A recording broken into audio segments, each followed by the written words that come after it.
Hey there, Foppers, and welcome back to our quest to finish every single video game. That's right, absolute all of them. Today we are back with more Lobotomy Corporation, and we are gonna be doing a day 1 reset soon, but for now we have lost so much good equipment, and I would like to try to regain some of it, so I'm gonna be working towards that. And for example, the Naked Nest, he has a lot of equipment we need to regain here, and yeah, just a lot of abnormalities in general. We can regain some equipment. Now, I'm also gonna train a bit. I hope that we can regain Twilight Ego before doing a day 1 reset. It is gonna be challenging to get the Twilight Ego back, because we are so much weaker now than when we first fought Apocalypse Bird. Not to say that it is totally impossible, we did do it just fine last time, but I think we will need some ego, and also I do want that ego for the future anyways. But yeah, I'm gonna just spend some time just training up some people just a little bit, just get him slightly stronger for when we are ready, and also work on the ones where I know we miss ego. We miss one WoW suit there, for example.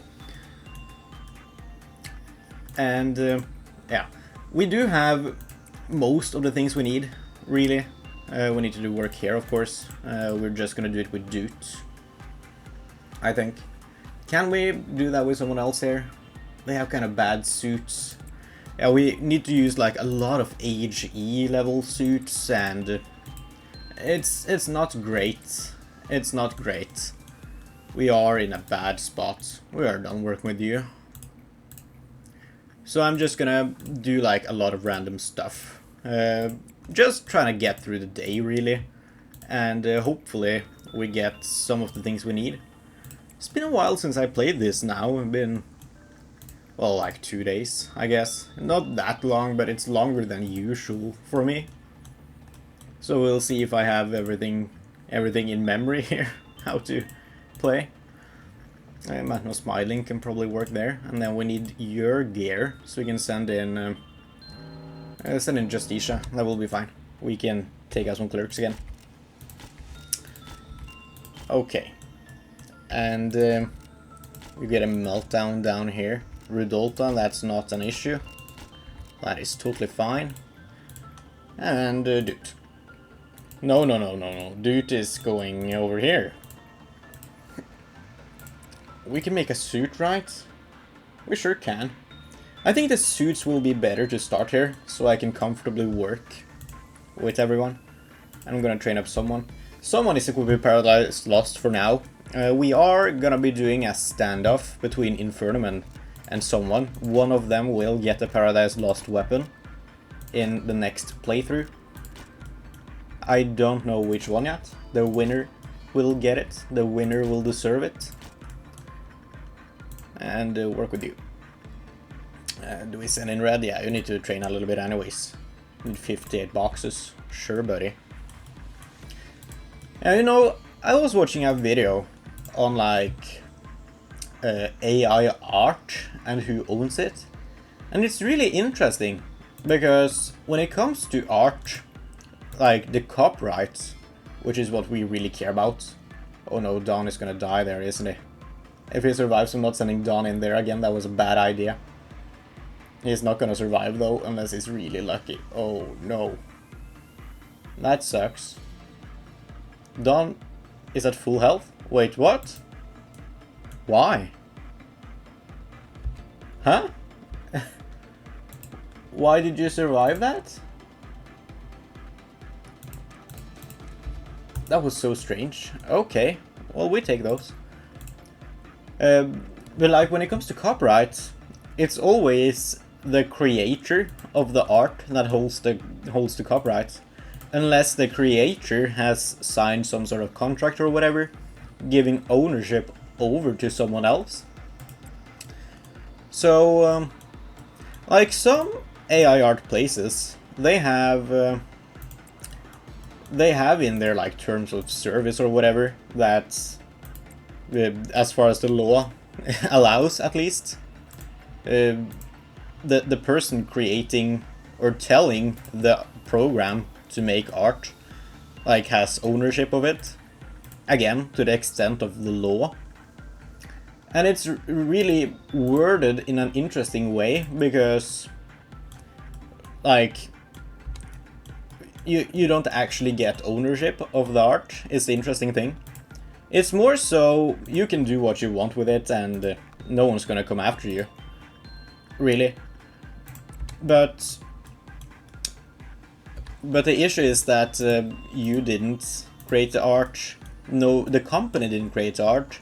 The art was created by a program. And because it was created by a program, that program hasn't signed a contract or whatever giving you the rights to the art.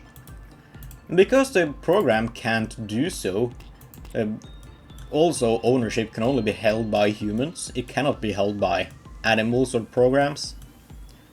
Because the program does not sign a contract with you, and the program is not legally allowed to hold copyright over art, the program does not actually have the copyright. But in the same sense, the company, they didn't create the art either, they created a program. Therefore, the company doesn't own copyright to the art.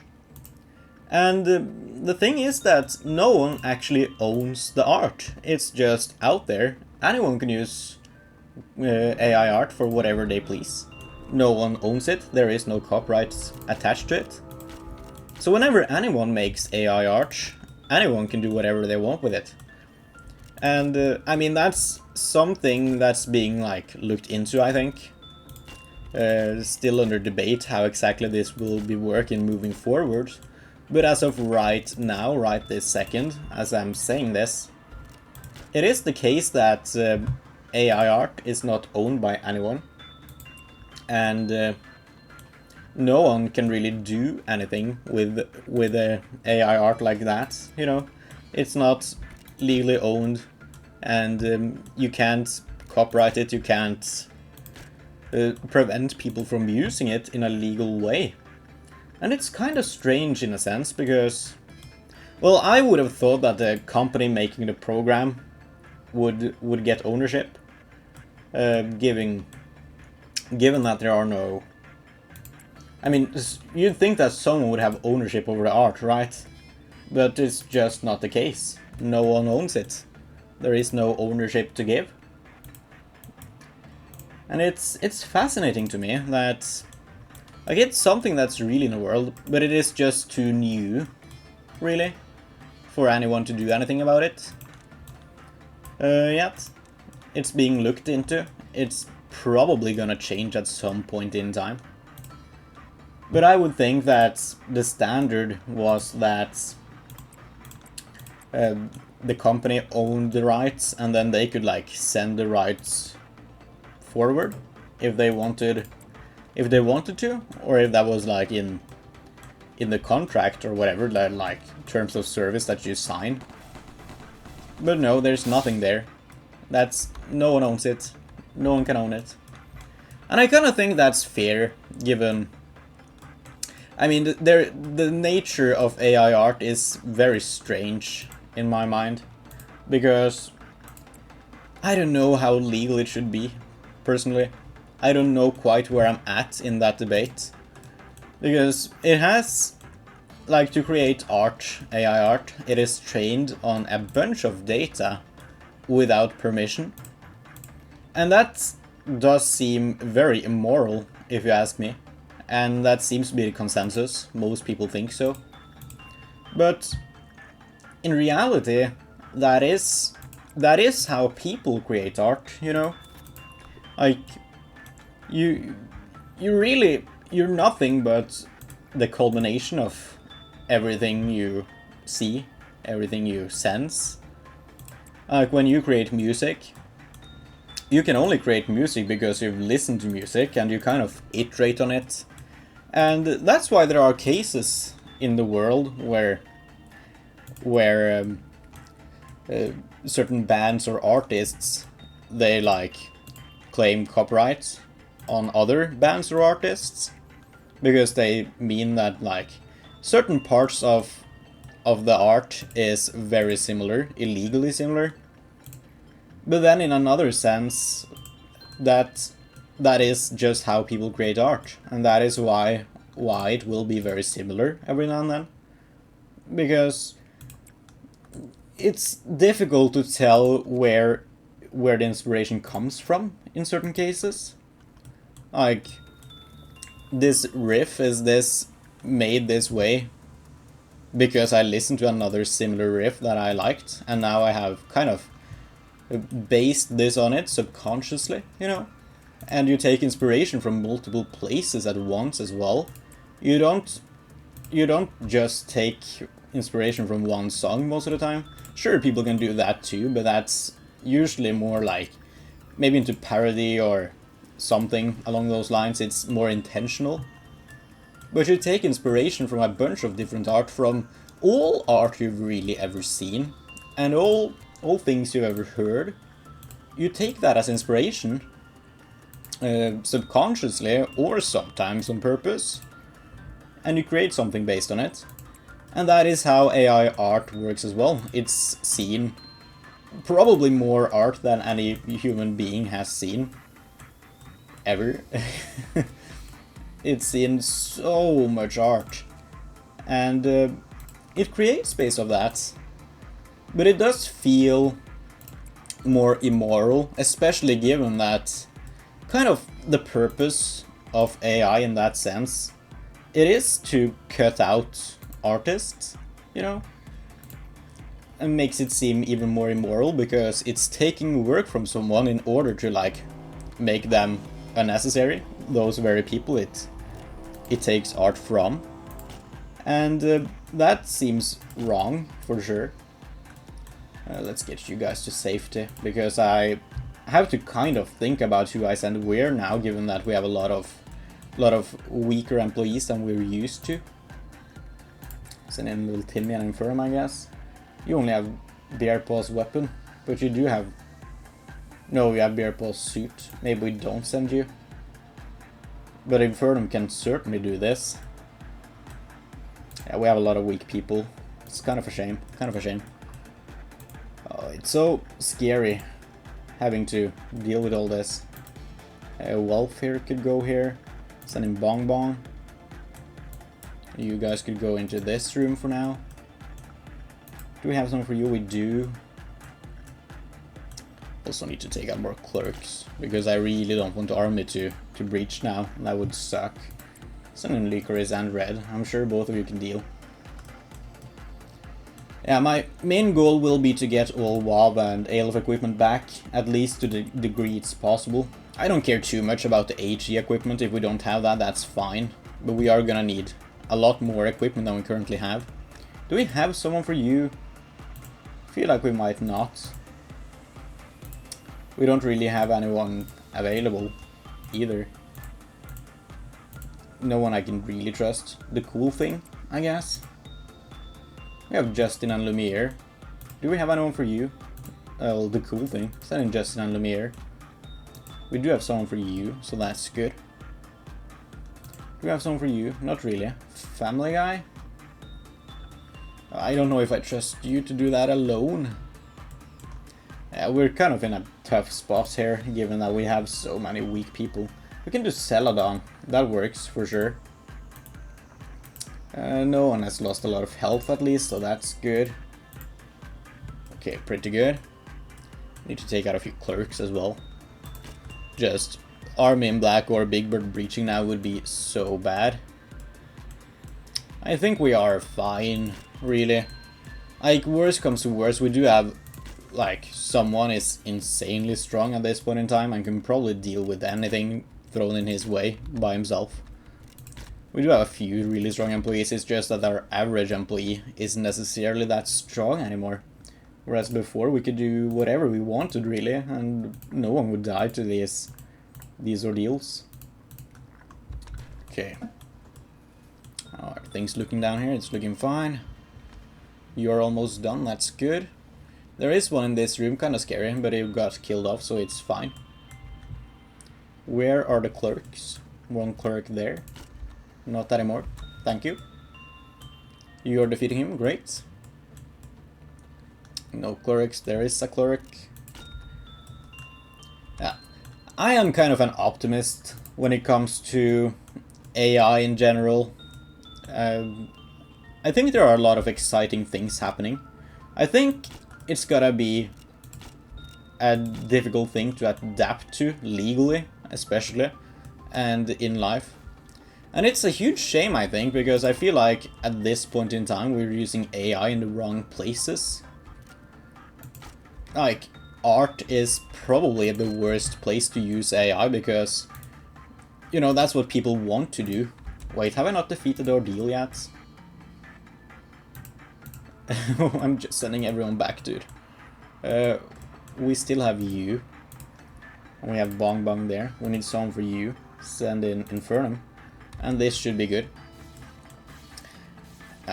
Like, those personal robots that are also being developed, very exciting. I think that's much more usable. I'm thinking like, just a robot to like do menial tasks around the house. That sounds like something I would love to have. Like, imagine never having to vacuum again, and I guess you have like Roombas, and they kind of do the deal. I view Roombas as like a dishwasher, really. I have a robot vacuum at home. I kind of view it as a dishwasher. It takes out a lot of like the regular work when it comes to vacuuming and cleaning the floor. It doesn't remove all work. At least the one I have, it's relatively cheap. You can get better ones that are even better than mine. But I guess this is the case with like all robot vacuums in general, is that you still have to vacuum every now and then and clean the floor. Just like when it comes to dishes, like your dishwasher, it won't always perfectly clean all of your dishes. Just it will clean most of it, and will do a good job of that. But every now and then, you'll have to like wash a fork again, because it didn't get the food in between or whatever, or you'll have to like, certain big things, like pans, you shouldn't really put those in a dishwasher, you should wash them by hand.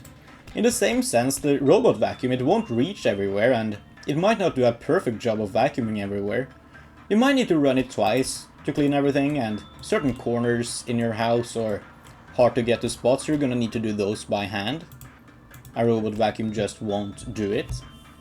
But like in the future, I do sincerely believe that we will have the kind of machinery, like some sort of house-made robot, that will make it so you don't really have to clean anything at home, for example.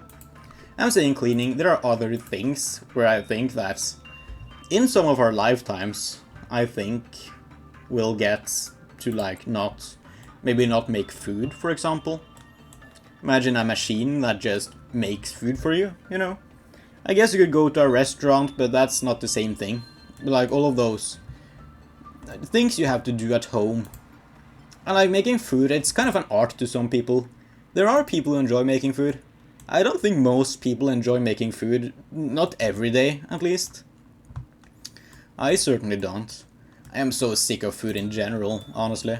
I really struggle being excited for food, unless I'm eating out, maybe. Then I can get excited. But if I'm just making food at home, like, I'm so tired of making food, that's the big thing. Like, I do it every day almost, basically every day, multiple times a day, although just one dinner, which is the real work. But it's like, I'm a picky eater, and it really sucks because I'm either sick of the food I'm making, like I don't really want it anymore because I've eaten it so many times in my life, or I just like don't like the food, which is even worse, honestly. I would rather not have that either. Can someone do work here now? I think so. We need to do something here.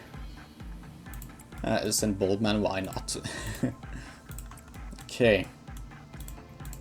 We just need to do a little bit of work everywhere because we need another meltdown. I mean, we're really doing well now. You know, we have already gotten most of the gear that I wanted back. Do you survive here? Yeah, you sure do. And we have gotten most of the gear I wanted back. We need to do some more work with Queen Bee. We need your weapons. Wow, weapon, sure. We'll also... we are done with the workday, okay. We also need more with the Naked Nest. Another scary one to work with because you can just insta-kill. Wait, we have meltdowns down here. Forgot all about this area. Let's end this before Rudolta gets out. That seems reasonable. Okay. Yeah, great work, people. A lot of level ups. Doesn't matter too much, because we are unfortunately forced into a day 1 reset here. Like, if you don't know, there is sort of a glitch with Army in Black. I mentioned it before. Mountain would be good, we need your gear back, but there are also new abnormalities we still need to get. So I'm gonna go for that. Oh, Mountain again. Don't think we need anything from Silent Orchestra, we might have everything from you. We do Mountain of Smiling Bodies. You're easy to work with, we're gonna get your gear back. That's Aleph equipment, and we really need the Aleph equipment. Expand you, of course. That means we're gonna need a strong employee in there. We can move some employees around and make that happen. I think someone is probably at the highest possible level now in stats, or close enough that it makes sense to work someone else up. Yeah, you're good. So, who do we send to work here then? Mountain of Smiling Bodies fan? Yeah, sure. Okay. Mountain of Smiling Bodies fan, where are you? You're there, okay. And you get Ego Suit, Paradise Lost from someone. You're not strong enough. Okay, can I train you up to be strong enough? No, it costs too much. Oh well, Little Timmy costs too much. Heathcliff, I think we can strengthen you up enough.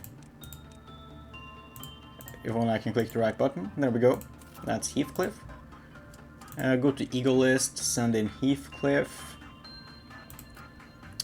Okay, and then we need someone to have a decent suit.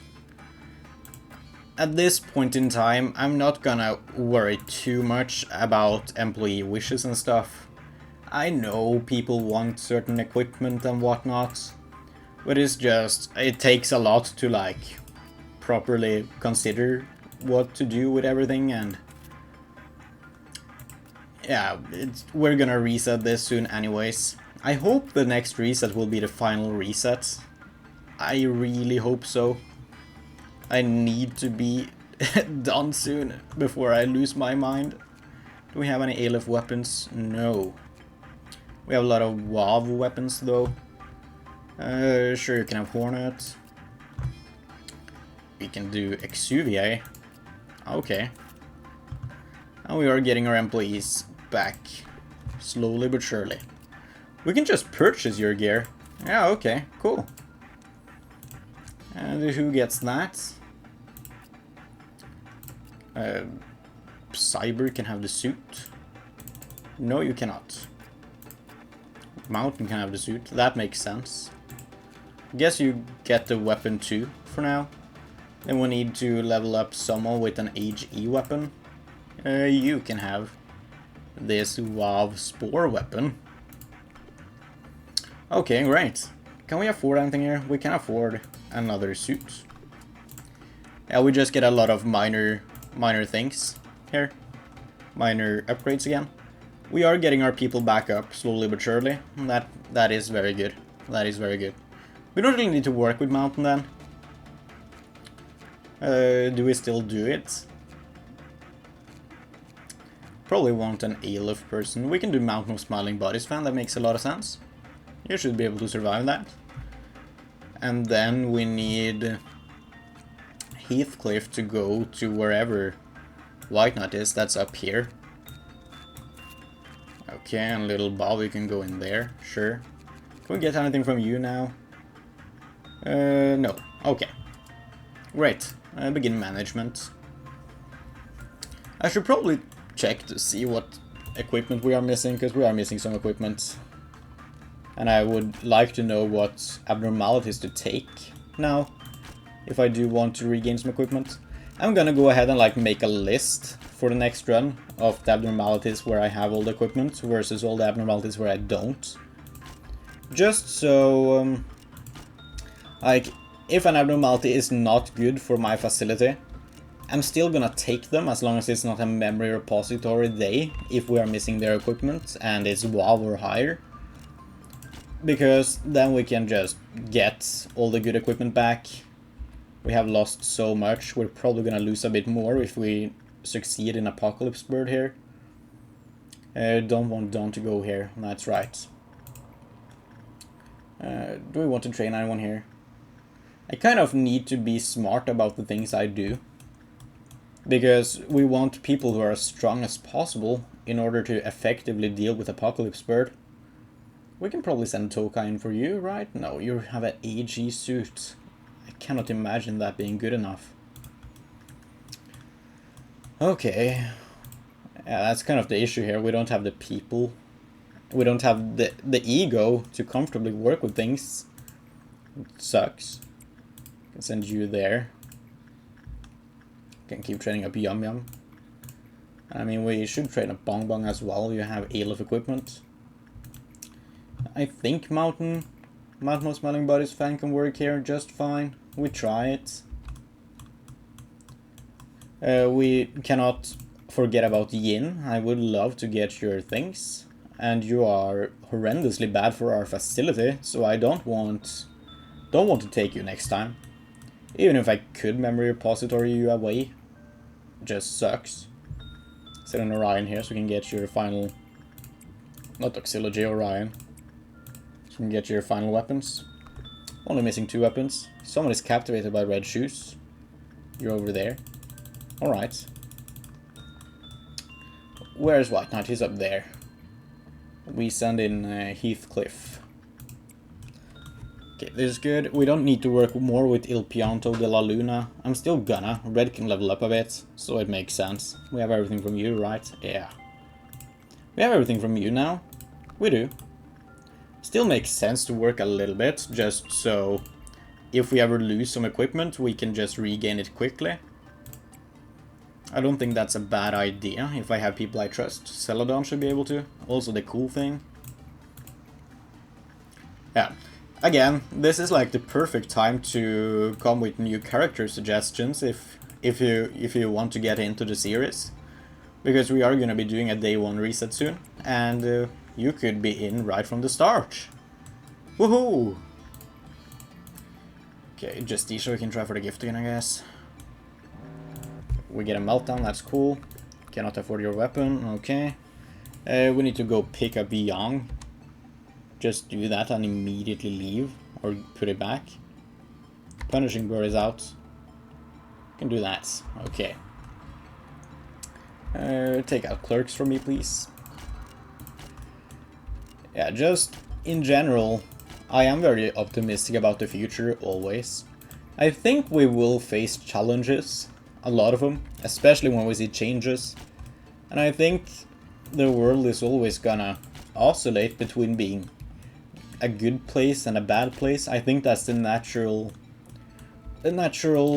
order, really. We're gonna have tough times, we're gonna have good times. But I believe that overall the world as we develop will be better. I don't think there's any challenges that humanity will not overcome given enough time. I'm not really worried about total destruction of the world, and I probably should be, because there are a lot of things that can happen. There are, I'll admit, and we do live in scary times, I think.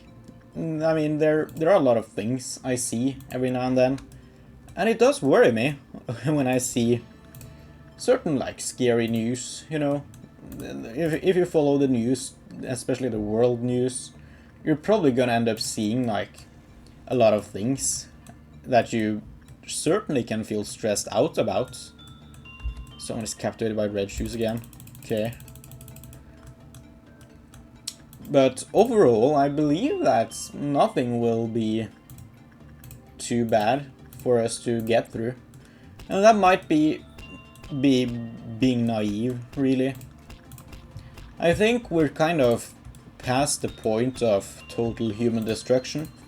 I think we are developed enough, in a sense, where no matter what, we'll always find some sort of solution to keep the human race going. Even if we'll end up weaker for a while than we used to be. And I do believe, like, disasters will happen, wars will happen, all that stuff, I believe it will happen at some point in time, be it in 5 years, 100 years, 1,000 years. Awful things are gonna happen, but I think we'll always come back stronger.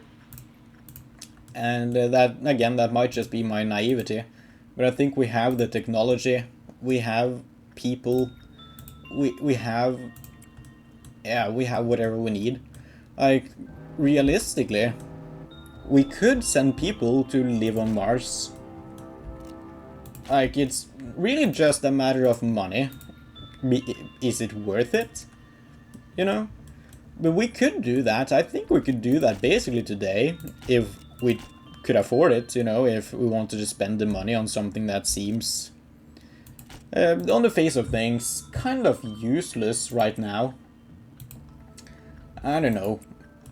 But, like, if we were desperate enough as the human race, if something were to happen where we thought that Earth would be under destruction soon, I think we would just send someone, you know, to live there, to rebuild a society there. We would ignore the monetary loss for the future of humanity. And I think at some point in time, given our knowledge, given the resources we would take and bring up to Mars, it sounds very sci-fi, but everything we would take with us from now, that's stuff we would have. That is stuff that would help us progress further than ever, given enough time to rebuild. So yeah, I am optimistic. I think it's all gonna work itself out, in a sense. I don't think it's gonna be easy, but I think it's gonna be good. And there is kind of a strange thing about me, really. So, I don't really plan on dying, ever. And when I get close to death, my current goal is to, like, freeze myself cryogenically and hopefully be woken up again later. Will that happen? Maybe not. Maybe I don't ever have the possibility to get frozen. Could be too expensive. It's not that expensive right now, actually. People are doing it right now, and it's not too expensive. It's actually like, I think it's like $200 or something. Certainly not cheap, but it seems very, very attainable given a lifetime, if for the potential value. I guess the core issue of it is you are paying that money to be frozen, and there is no guarantee that it will work. The processes that freeze you, you know, maybe there's no way to ever wake up again, or maybe we'll never really figure out the secret to immortality. But I am an optimist. I think we're gonna get there at some point, and I think it's gonna be sooner than people think. I think we're really close, personally. And I might be wrong, I might be too optimistic in that sense. Like, I feel like I am good at reflecting stuff when I think about stuff and whatnot. I am unable...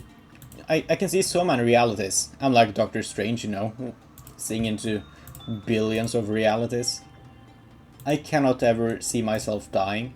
And maybe that is just because, like, in a world where I don't exist, of course I cannot view into that world. I can't realistically imagine it. But But no matter what I do, I just cannot imagine a world. And I guess that's probably gonna be the case for a lot of people. It's kind of hard to imagine a world without yourself. I certainly think that is difficult for a lot of people. I'm built different, I guess. I'm never gonna leave. I'm always gonna be here. This is kind of a scary spot. Do we send red? Red is so goddamn strong, you deal pale damage though. Sending Heathcliff is probably gonna be fine. Just get there in time, please. Oh, of course we get Meltdown, so it works itself out. Send in Dude there. Send someone for you as well. Send in Wilson. And then we need to work more with Yin, so we can get the disc or equipment. Okay. Yeah, we're doing relatively well. It is a shame that you're just slightly too weak to work with White Knight effectively. Are we still missing stuff here? Just a suit. We're gonna get that really soon. And then we don't really need to take you ever again. You are kind of annoying to work with. You're not the worst. But like certain things, especially like Bina suppression, you're not great for Bina suppression. Because working with you when you're not at max health means that people can just die. And Bina will just put meltdowns on him. And also damage our employees. So we're forced to work with him on low health. Every now and then. That sucks. We would like to avoid that, please. And I have been told that, like, I know the days ahead after Bina suppression, they're gonna be very tough. So we're gonna want relatively easy abnormalities, preferably non-breaching abnormalities. See, do you get a counter back? Please get a counter back. Send in Heathcliff again. We just need to work with you as many times as possible here. You don't get a counter back. Oh no, this is so bad. This is so bad. What we could do is memory repository here. Kinda sucks that we'll lose some training on our guys. But we will keep all the ego equipment. We cannot memory repository if White Knight breaches. That's true. That's true. And if White Knight breaches, we just lose most of our employees anyways. So, if he does not get a counter now, I think we're forced into memory repository. I guess we can do this. We can send Infernum up here. It's like a backup plan. Because you should survive now. Infernum comes up and he can work there to gain counters back. That works. That's a good backup plan, I think. We also need to work more with you. Yeah, we are missing one weapon. Let's regain that. I don't like Queen Bee. It has caused me issues multiple times. So I would prefer not to ever need to take Queen Bee again as well. Okay, you're just gonna come in here and you're gonna do some work. King of Greed has broken out. Oh, that's awful. That's awful. Okay, we are facing issues now. Where is King of Greed headed to? Over there. We just let you stay. We need to work with Scorched Girl because we got a meltdown. I didn't even see that. We're gonna get the blue or the indigo noon. Alright. We want people to not to work right now. Punishing Bird is out. That's fine as long as Big Bird does not breach. Okay, White Knight should hopefully be good here. Come on. Do more work, please. Okay, he's up to 2 counters. That's great. That's great. You're so goddamn slow. Oh no, I forgot all about you. Oh, dude, please get there in time. 1 second left. No, dude. Oh, this sucks. Of course the birds are out. I guess the question now is, can we defeat the birds? A lot of people died, including someone. Someone is the one who had the weapon, so we just need to retry the day. Okay. Well, that sucks. That sucks. And yeah, my plan is to live essentially forever. I will do anything in my power to do so. I think it's very rewarding. I know a lot of people are against the whole concept of eternal life. And I get why. But that's not me. I think the world... I'm not really scared of death in general. I think in a way there's nothing to be afraid of. I personally think that nothing bad happens when you die. I think it's the ultimate neutrality, you know? It's totally neutral, it's nothing. It's not good nor bad, personally. And I know people believe different things. People believe in heaven and hell, for example. And certainly if you were to go to hell, then it would probably be a net bad thing to die. I'll admit that. But if heaven exists, it would be a net good thing to die. As far as I'm concerned. So even so, it's like net neutral. Probably. Eternal punishment over eternal reward, you know. Like if you are like reincarnated, you might come into a better life, you might come into a worse life. Again, net neutrality. I believe that my thinking is that most beliefs really put death at net neutrality, no matter what, how you look at it.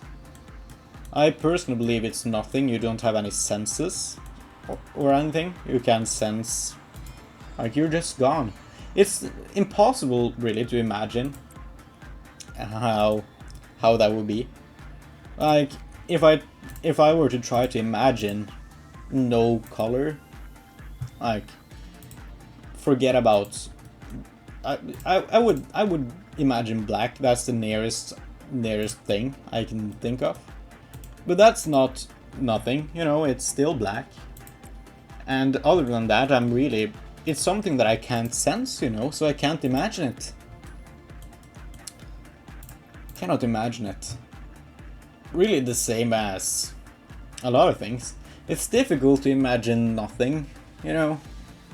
Even when imagining nothing, it's usually defaulting to something that you perceive as being nothing or the closest equivalent. But I believe that is what death is, including the loss of passage of time, I guess, which in reality just mean that you don't exist. Like if you could imagine nothing, and you could imagine time not passing, that is what I imagine it to be. See, let's send Infernum up here, because we can trust Infernum to have White Knight under control. Oh, you're just right next to it, actually. Yeah, okay. We just do this, try to get the counter up. That's good. Yeah, I'm not really afraid of death. If anything, I'm afraid of dying. I don't think afraid is the right word either. It's not something I actively worry about. It's not something I'm like scared of or whatever. But I think the world is so good, it can be. I think life is good, it's a net positive thing, and I think death is net neutral. So while I'm not afraid of death because I don't think it would be painful or whatever, I just think that the value of being alive far exceeds the value of being dead. Therefore I would like to be alive for as long as possible. And in the end, I mean, everything has an end, you know. That is the sad truth. The heat death of the universe.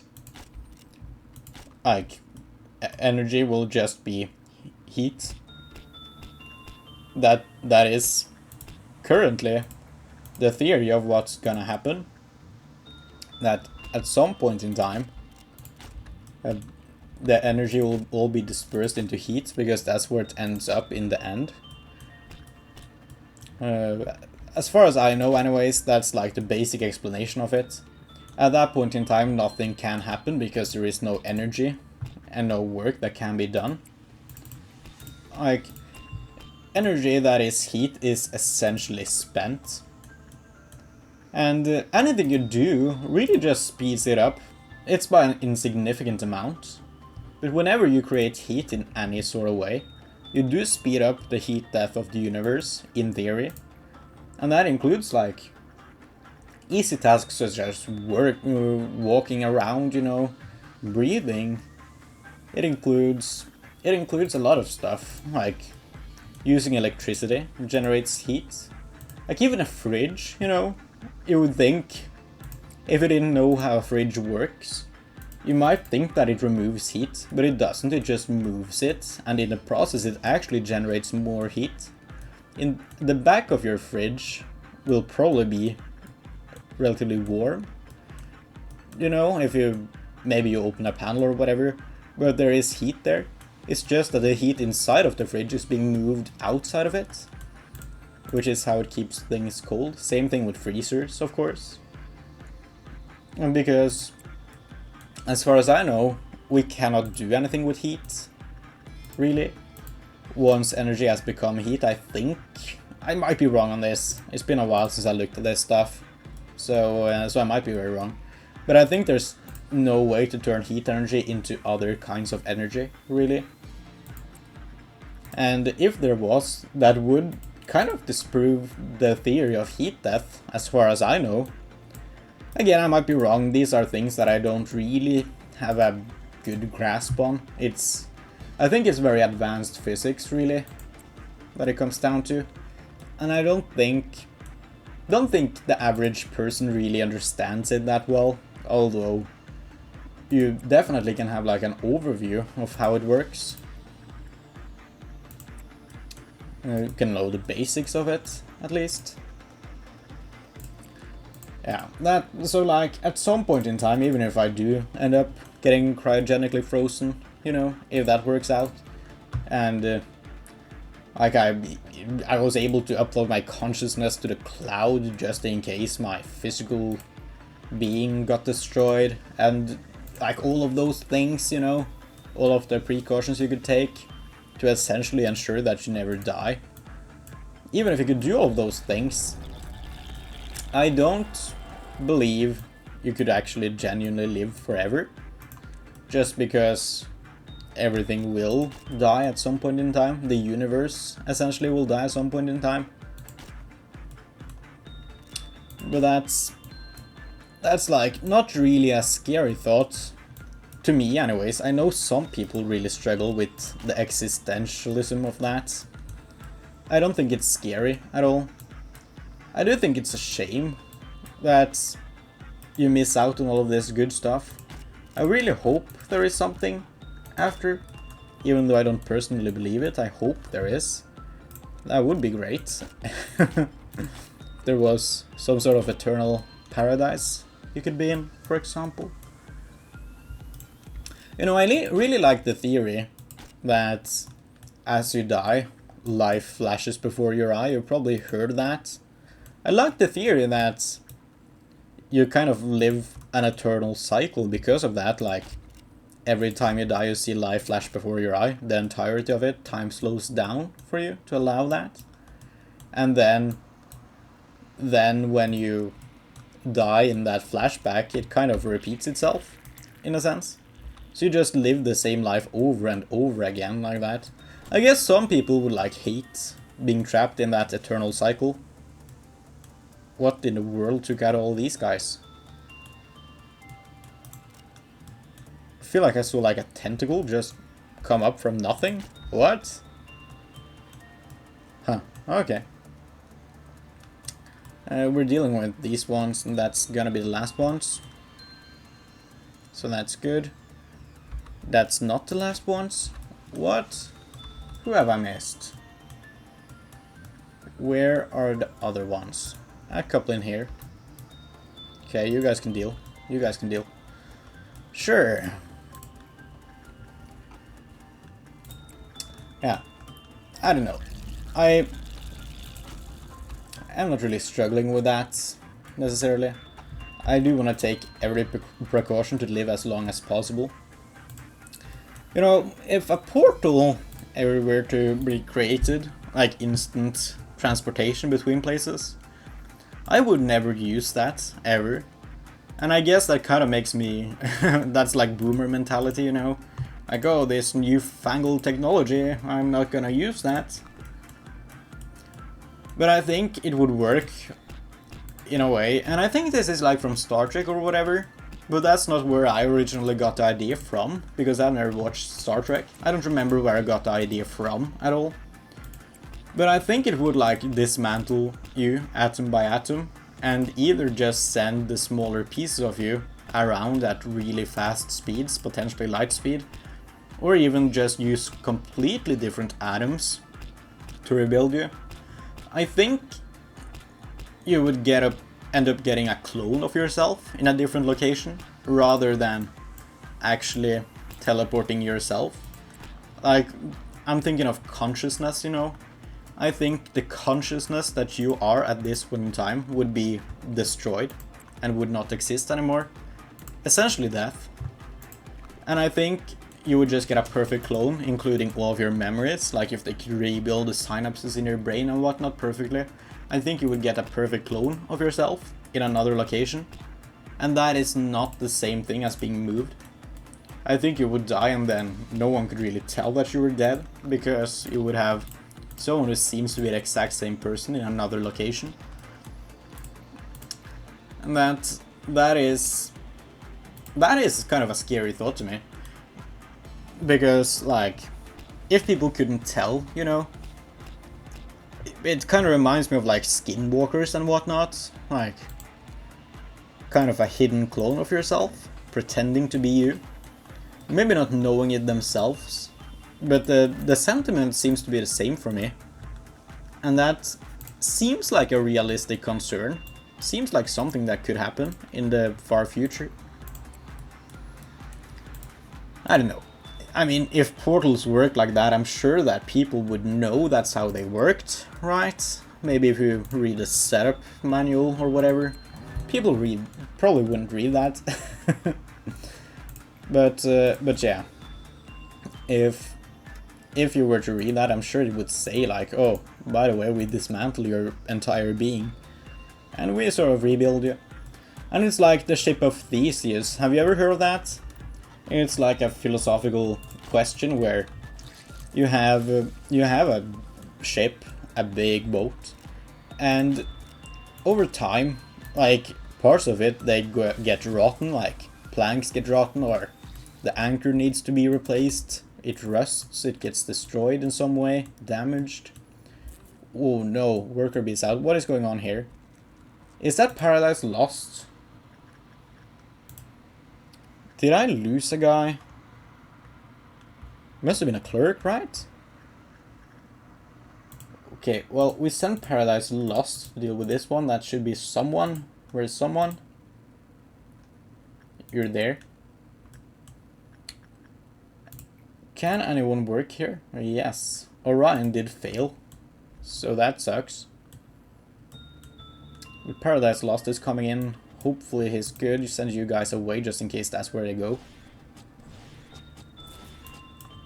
Okay, there you go. Yeah, that's his super attack, you know. Okay, you guys can go down there now. We have someone dealing with a worker bee. Perfect. I think we're safe again. Maybe.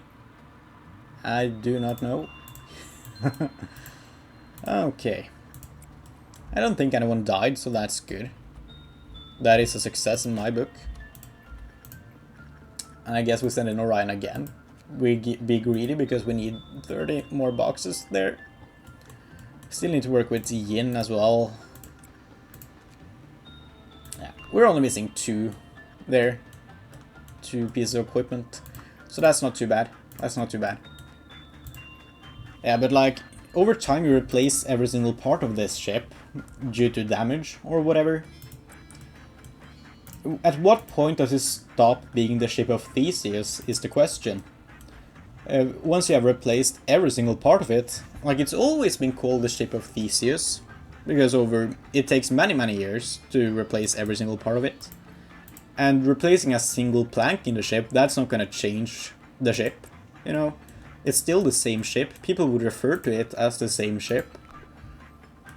But at some point in time, after enough time has passed, you have replaced every single part of it. Is it still the same ship? And usually this question goes a step further, and it says that, well, we saved all of the original planks, all the original materials, and now we build a new ship out of that one, or out of all of those parts. Which one is now the ship of Theseus? The one that was called Ship of Theseus all along, and has slowly but surely been replaced piece by piece? Or the new ship that essentially is just, well, the old pieces rebuilt and has all the original materials and the original shape and whatever? Which one is the actual Ship of Theseus now? And that's a philosophical question with no correct answer, but people have differing thoughts on it. Personally, I believe, like, it's just really a label, and you know, it's all the Ship of Theseus if it's labeled such. So I believe that whichever one you would call the Ship of Theseus, or if you would call both of them the Ship of Theseus, I believe that ship is the Ship of Theseus, because it's just a label. You know, it's just a bundle of planks in reality that has been pieced together and has made a shape. And that shape, that object, has been given a name by us. And we can change the name at will, if we want to. We can call it whatever we want. Nothing is stopping us. I might as well send someone in here, right? He should survive.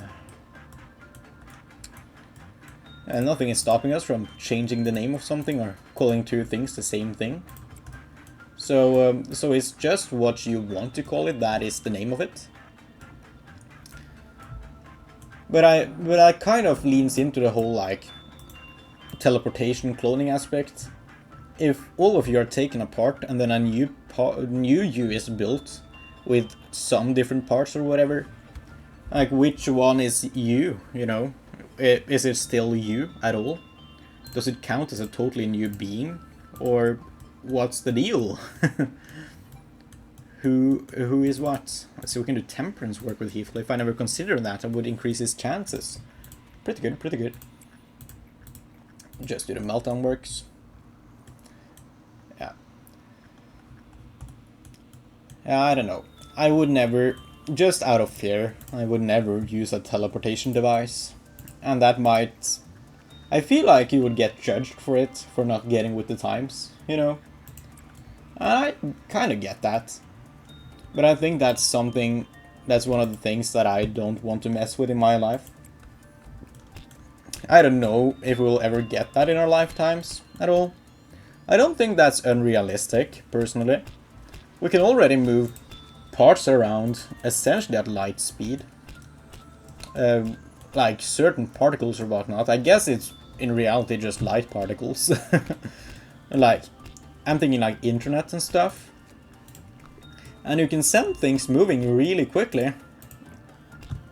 And also, yeah, just in general, like, being able to conduct a high-level analysis of your composition as a person, creating a blueprint based on that analysis, and then building that. Like, there are only a handful of different types of atoms in a human body, and if we could just have a machine that has access to those atoms, you know, you could use that as a teleportation device by rebuilding someone. I don't think, like, I wouldn't be able to figure out how to make one. I don't think it's unrealistic that in 100 or 200 years or whatever, someone will have figured out how to build something like that. But that might just be me being a little overly enthusiastic about our abilities as people. Certainly could be. Yeah. I'm just rambling. I hope you don't mind. We are basically done with this day and we have all the gear we need, so I think that's gonna be where we end this episode. And then we're gonna be trying for Apocalypse Bird in the next one, I guess. Hopefully it's not gonna be too bad. I am gonna try doing Apocalypse Bird with Paradise Lost weapon. And if we are not able to keep Paradise Lost weapon intact for that, I will try it once more without it. I've been recommended to try without the weapon. I am gonna try with, just because I think that will make the fight a lot easier, and given the 0.2 resistance bonus, I don't think anyone needs to die in that attempt. But if someone were to die, we just retry it without, you know, the weapon, and that should be fine. These ordeals are located in such weird places relative to who I am asked to use to fight them. Okay, we send Licorice in there. I think we're dealing with most of them now, right? So we're dealing with you two, that's good. We're dealing with you two, that's good. We have one there and one there. I don't think I did those. Oh, someone even got the gift from Judgment Bird in one try as well. That's pretty damn good. Pretty damn good. Send Infernum down there. That works. Yeah, Paradise Lost is such a strong weapon. I really like it. Do we have anyone for you? Yeah, we do. Okay. Right. Yeah, these people are so good at fighting now. When I just choose the right people. Unfortunately, can't trust everyone anymore. Okay, good. We do have Punishment Bird out, so we lose a lob point. I guess it makes sense to just get him back in his cage so we regain that one lob. We won't lose anything for it, and we will gain slightly more strength. Punishing Bird is over there. Okay. I'm gonna move some people around just to allow him to, like, battle someone, hopefully. There he goes. He hits us a little bit. Yeah, he's trying to punish us. You can go there again. Maybe you end up getting the gift, who knows. Oh wait, we can even train Heathcliff. Okay. That's what I really like about the Paradise Lost suit and White Knight now, is how well it allows us to train our employees. It's such a good combo, because it easily takes a level 5 employee to be level EX in all stats, essentially. Except for Fortitude. Then again, Fortitude is a stat that is very easy to train up elsewhere. Okay, now we are gonna get that one lob back. Just watch you leave back to your unit. It takes so long. Please just enter your unit, dude. And there you go. We can end the workday, great. Yeah, we get a lot of stats. Good. We take those. Honglu level 5. Good job, Honglu. Move me on to the next level, please. Alright. And we see what we get here. I think we need to do Burrowing Heaven at some point. I think we need to do Blue Star again, actually. Do we? Re-extract me to see if we get a new one. Melting Love, I think we need Melting Love stuff. Melting Love is so annoying though. Do I want that? As long as she doesn't move, she is kind of in the perfect spot. I mean, we don't need to do... Yeah, we do Melting Love here. That seems perfectly fine. Just regain her equipment. I do not want to take that in the next run. So, if we get that equipment now, that's pretty damn good. We might not even have to work with her at all. It's realistic that we just have the boxes we need to regain the equipment. We'll see, we'll see. No, we need to do a lot of work with her. We don't have any of her gear, so we're gonna get a lot of stuff here. Okay, that's valid. Valid. We have everything from you, that's good. Okay, well, that's gonna have to do it for this episode right there, folks. So, thank you guys so much for watching this video. I do hope you enjoyed, and I will see you next one. And remember, if you want to become a Fopper just like us, please do consider hitting that subscribe button. It's free. It really helps me out. Anyways, have a nice day and goodbye.